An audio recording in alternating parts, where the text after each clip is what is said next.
mutaciones de un solo gen. O sea, todavía no hablamos de cromosomas completas, todavía no hablamos de muchos genes. Estamos hablando únicamente de enfermedades que son provocadas por un solo gen. Y ahí entran las enfermedades que se encuentran, o más bien de los genes que se encuentran dentro de los cromosomas sexuales.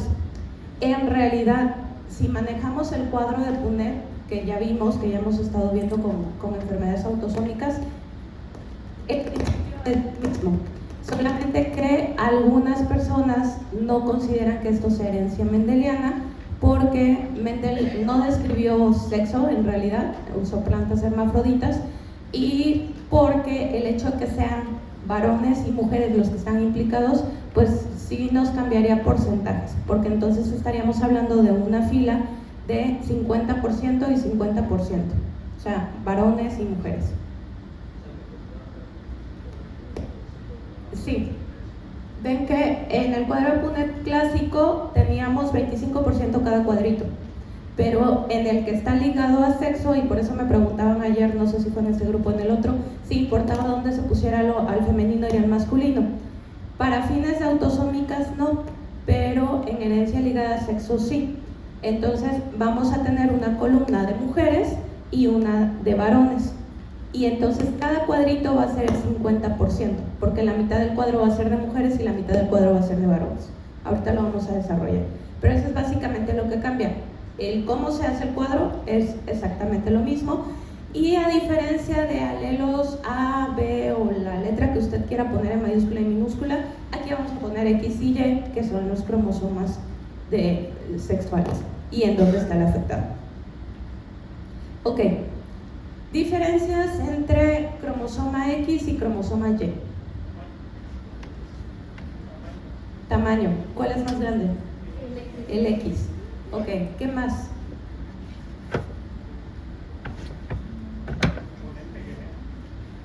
Ajá, tienen genes distintos. Comparten una región.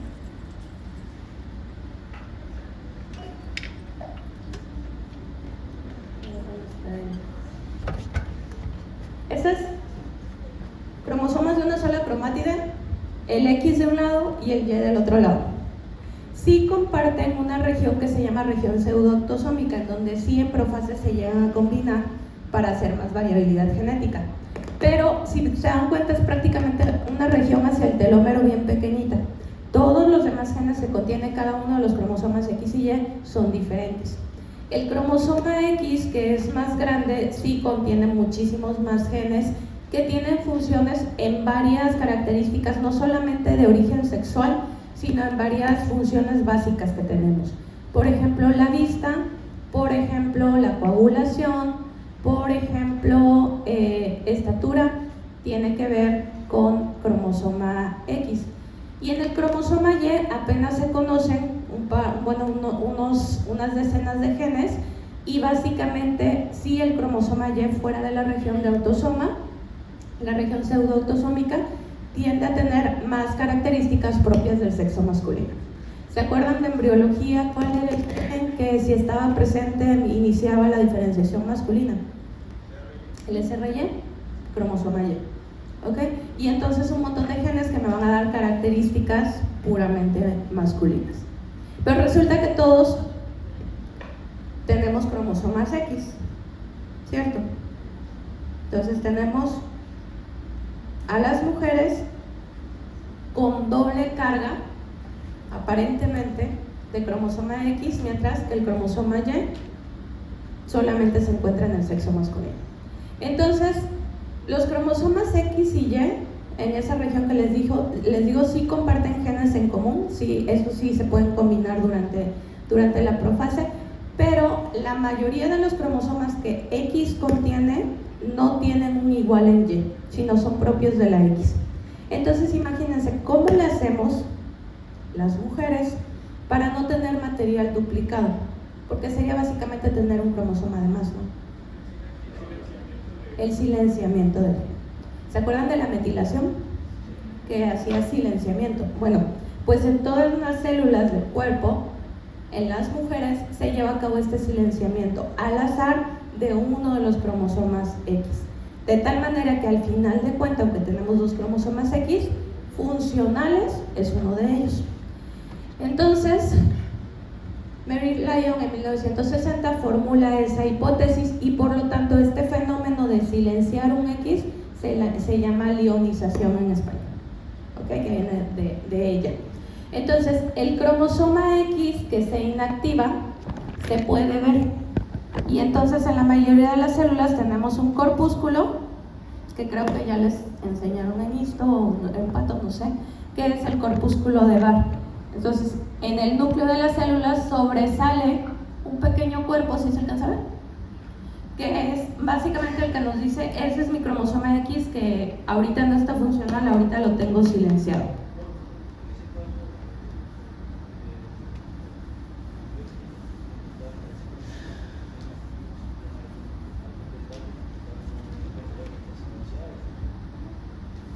De hecho, por eso, en las enfermedades que son recesivas ligadas a X, generalmente la mujer no va a presentar ningún síntoma.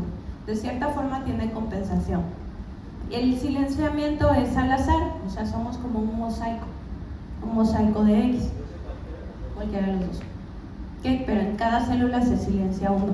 ¿Cuándo si una mujer pudiera llegar a presentar enfermedades ligadas a X? Cuando hay una ionización excesiva, es decir, un silenciamiento excesivo de los cromosomas y entonces sí tenemos menos de la proteína afectada.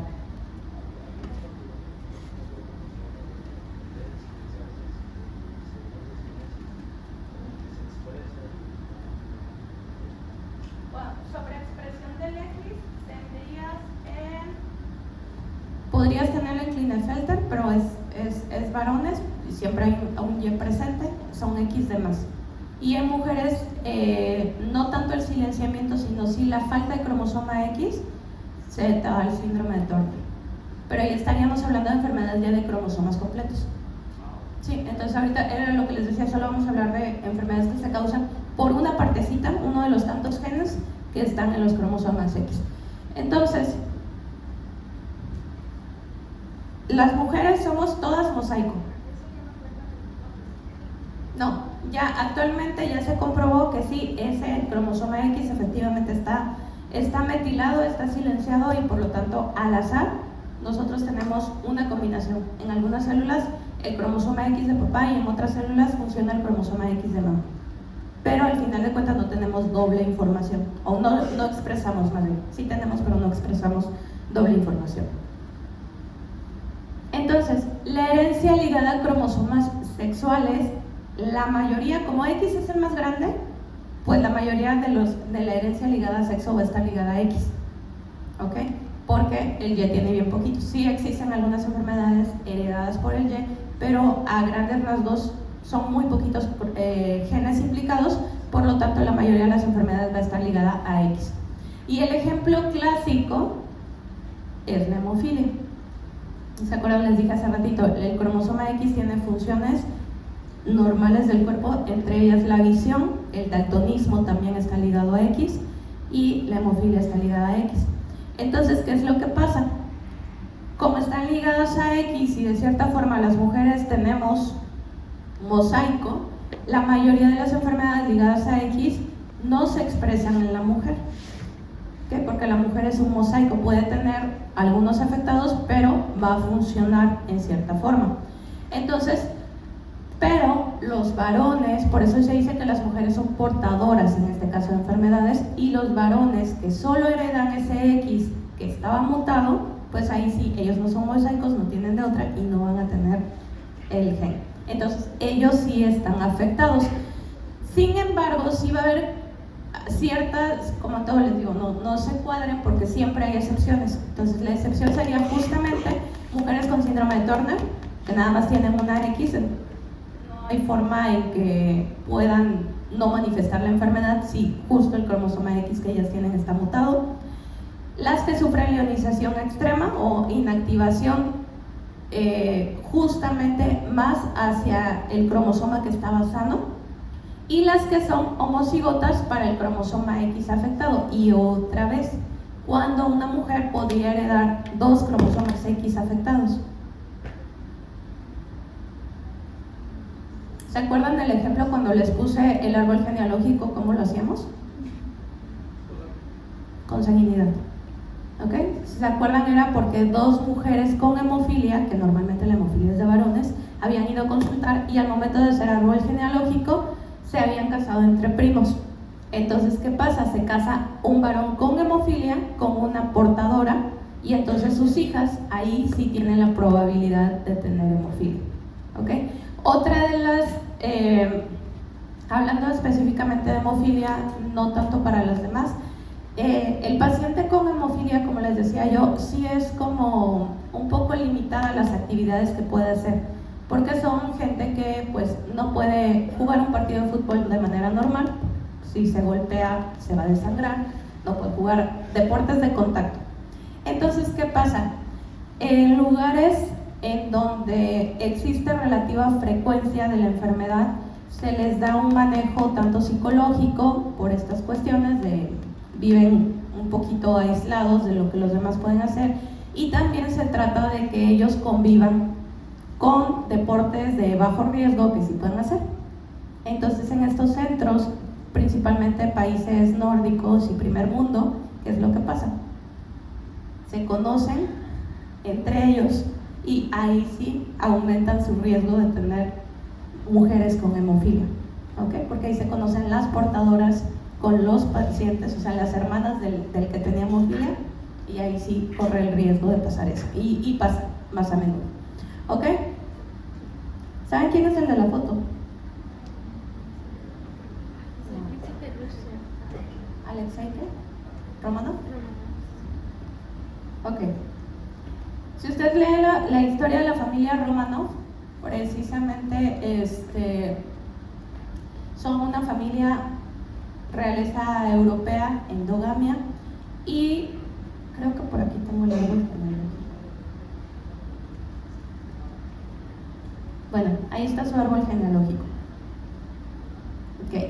La reina Victoria, madre, tiene a su hija Victoria, que resulta portadora. Aquí hay dos teorías. Chisme genético. Hay dos teorías. La reina Victoria, hasta donde se sabe, no era portadora, no tenía antecedentes.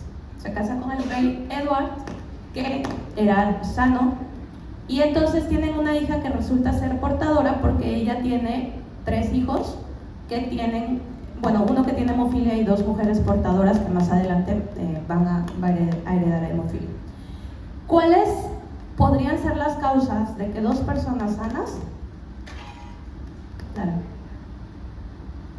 Sí, entonces por ahí dice que alguien de la corte era el que tenía hemofilia, era el amante de la reina Victoria, y es así como se introduce.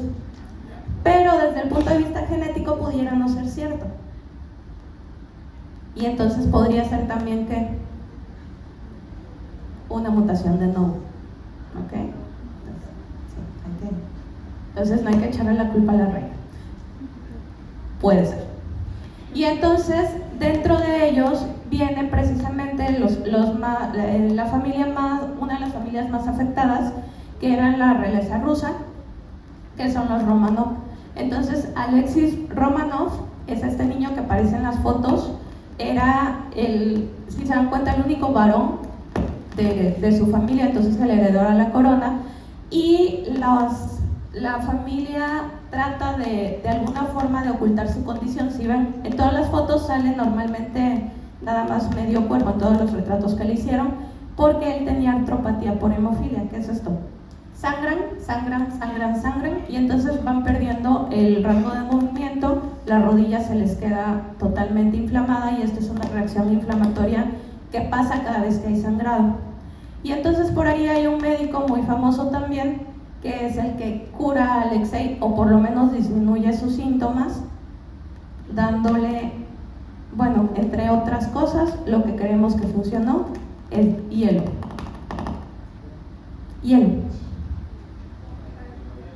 Cuando hay sangrado, ¿qué pasa? Ya vieron fisiología, sí. Primera fase de la coagulación.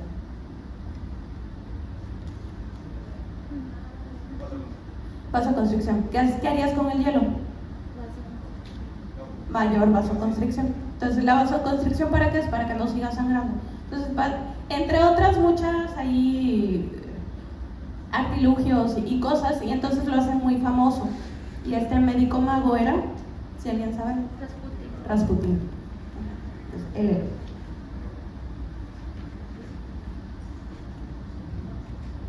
Ok, entonces así como tenemos reglas para la herencia autosómica ligada, recesiva y dominante, tenemos también reglas de herencia sexual ligada a X. Entonces, vamos a tener también enfermedades aquí recesivas y dominantes. ¿Qué quiere decir?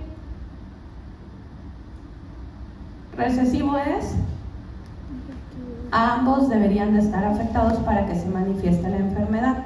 Pero resulta que el hombre solo tiene un X. Entonces, el hombre, con ese X que tenga afectado, va a manifestar la enfermedad porque no tenemos otro X que le pueda hacer el favor de compensarla. Pero en cambio, en la mujer, ahí sí, ambos X deberían de estar afectados para tener la enfermedad. ¿Sí se entiende esto? Ok.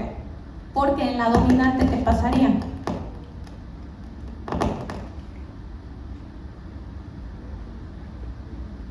Una enfermedad dominante, que sí las hay, ligadas a X. Hombres y mujeres parejos, con que tengan un X afectado, van a presentar la enfermedad. Entonces, la más común es la recesiva ligada a X, en donde la mujer resulta portadora y el hombre con un solo X resulta afectado. Entonces, la incidencia de la enfermedad va a ser mucho mayor entre hombres que entre mujeres, porque ya dijimos, van a ser bien raros los casos donde una mujer resulte con hemofilia.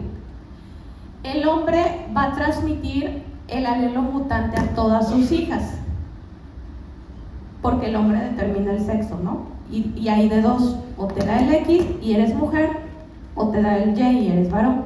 Entonces, todas las hijas de un varón con hemofilia van a ser portadoras, sí o sí, pero ellas no lo van a expresar.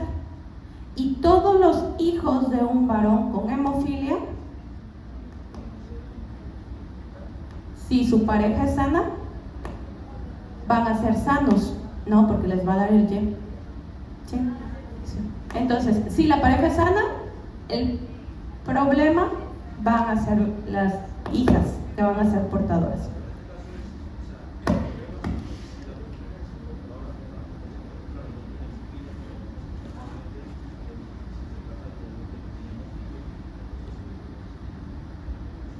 Si la mujer es portadora y se casa con un varón que tenga hemofilia, tendría probabilidades de tener tanto hijas como hijos con hemofilia. Pero en la mayoría de en la vida real, donde no conviven tantos pacientes con hemofilia, pasa que se casa la mujer que es portadora con un varón que es sano. ¿Ok? Entonces, ¿la mujer sabe o no sabe? Sí, porque su papá lo padeció. Y de hecho, parte del consejo genético es poder hacer la determinación de que si su hijo tiene o no hemofilia desde que está en útero. ¿Por qué?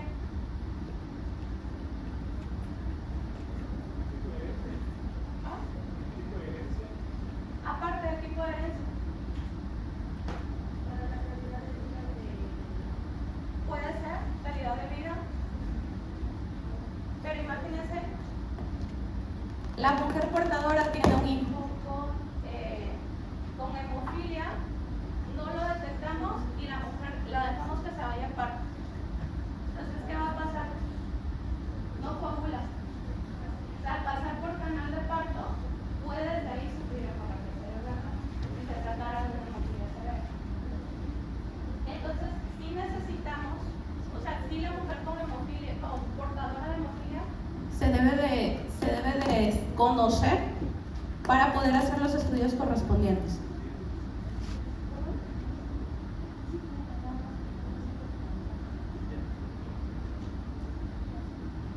No sé si les había estado pasando.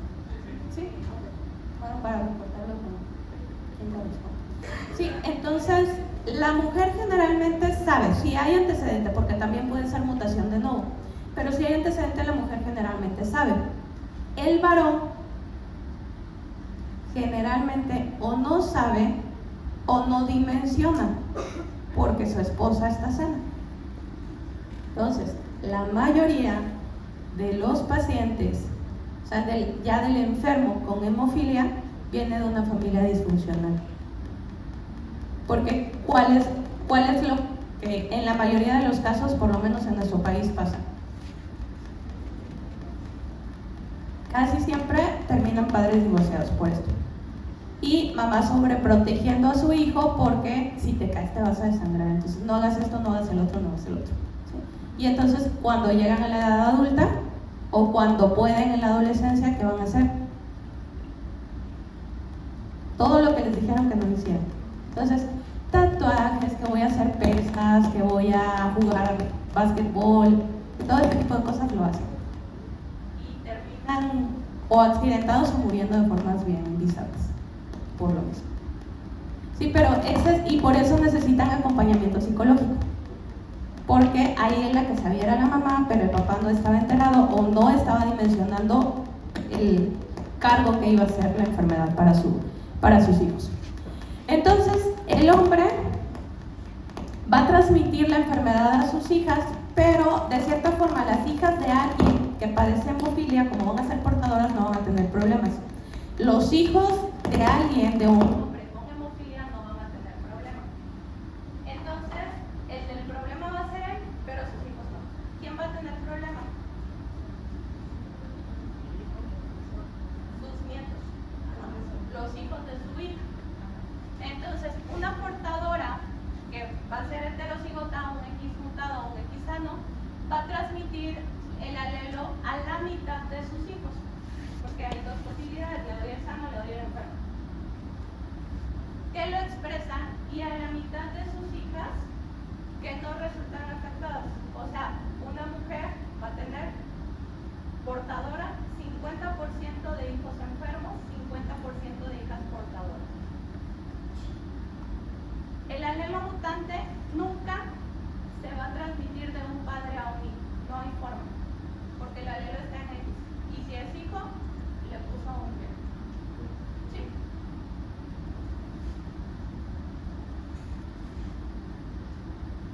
Los nietos del hombre, Ajá, ellos sí puras niñas, van a ser todas portadoras. Bueno, no, tienen 50% de probabilidad de ser portadores. En el supuesto de que siempre el varón sea sano, sí, o sea, el esposo de la portadora. Pero ya está la estimación de riesgo. Y aquí les pongo en rojo al que está enfermo. ¿Ok? Entonces aquí tenemos, por ejemplo, un varón que padece la enfermedad, varón con hemofilia, que se casa con una mujer que es sana. Entonces, las posibles combinaciones serían: mis hijas, como él padece y él solo tiene X para dar, todas sus hijas van a ser portadoras, pero todos sus hijos van a ser sanos. Era lo que les decía, aquí tenemos una columna de mujeres y una columna de varones, y entonces vamos a tener que cada cuadrito dentro de la columna es un 50% de las mujeres y 50% de los varones. Mientras que una mujer que es portadora, que se casa con un hombre sano, va a tener 50% de sus hijas portadoras, primera columna, aquí. Este 50% sana, este 50% de hijas portadoras y 50% de varones que padecen la enfermedad. 50 sanos porque le di el que no estaba enfermo y 50 con hemofilia. Con endogamia o en esos centros donde conviven ellos, si se casa un hombre con hemofilia y una mujer portadora, tendríamos una niña con hemofilia, 50% de varones con hemofilia y la otra niña portadora, y solo un varón, 50% de varones sanos. Y si se casa una persona, una mujer con hemofilia, o sea que tiene los dos afectados, con un varón sano, todos sus hijos van a padecer la enfermedad, mientras que la mitad de todas sus hijas van a ser portadoras. O sea, lo peor sería que una mujer tuviera hemofilia, lo cual también representaría un riesgo para su embarazo y para todo su proceso. ¿Ok? ¿Hasta ahí vamos bien? Ok.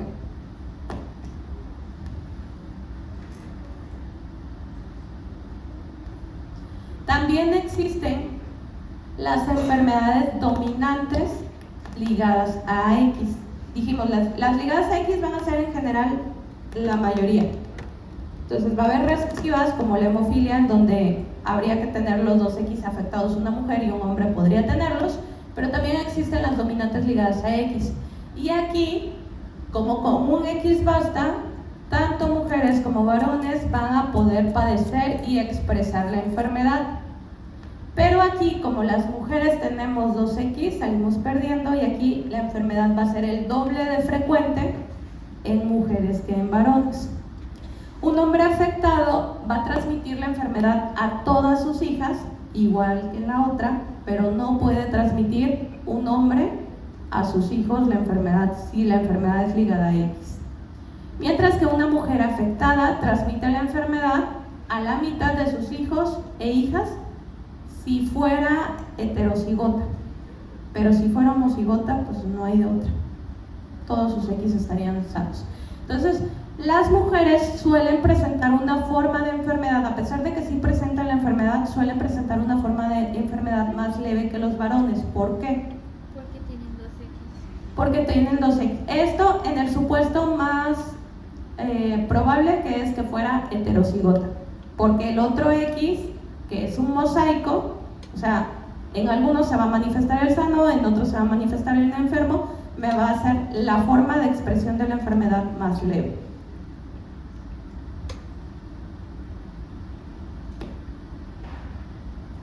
Y por último tendríamos la herencia holántrica o la herencia ligada a Y. Entonces, genes funcionales que se conozcan en el cromosoma Y son muy pocos, son unas decenas. Últimamente la literatura dice ya son 60, ya no son 20 funcionales. Pero bueno, dentro de ellos el más importante es SRY. De hecho, la semana pasada se acaba de liberar la base de datos de todas las proteínas codificadas conocidas a través del proyecto Genoma, pero ahora ya abierto a público general. Entonces, el SRY, este es muy importante porque su presencia va a ser lo que va a iniciar la diferenciación masculina a través del factor determinante de testículo. Quedamos que sí. Si no hay SRY, entonces la diferenciación va a ser hacia femenino, pero cuando está presente este gen es el que me hace hacia masculino. El alelo normal para la azoospermia, generalmente cuando tienen nombres así es porque se descubrieron justamente en esas condiciones. Entonces, este alelo, si está mutado, me provoca azoospermia. Y el gen GSY para control de la estatura masculina. En el X tenemos unos genes que lo que hacen es acortar la estatura, mientras que en el Y tenemos genes que prolongan la estatura. Por eso las personas, por ejemplo, que tienen nada más una copia de X, como Turner, tienden a ser personas bajitas, y las personas como síndrome de Klinefelter tienden a ser gente muy alta.